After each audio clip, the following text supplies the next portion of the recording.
அண்மை செய்தியை பார்த்துக் கொண்டிருக்கிறோம்.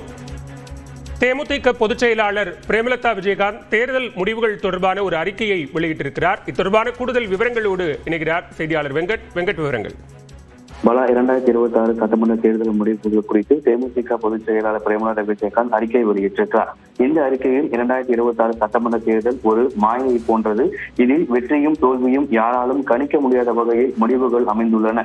இது நிரந்தரமானது அல்ல, மாற்றம் மட்டுமே மாறாதது என்பதால் உறுதியுடன் இருந்து எதிர்காலத்தில் நாம் எதிர்கொள்ள வேண்டிய சவால்களை தைரியமாக சந்திக்க தயாராக இருக்க வேண்டும் என அந்த அறிக்கையில் குறிப்பிட்டிருக்கிறார்.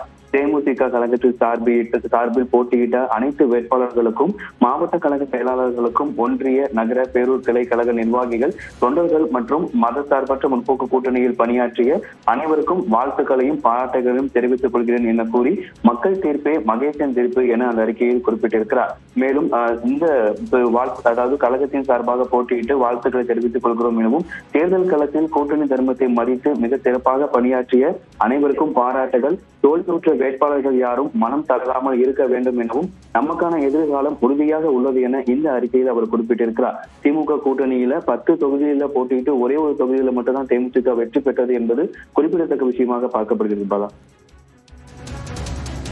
விவரங்களுக்கு நன்றி வெங்கட்.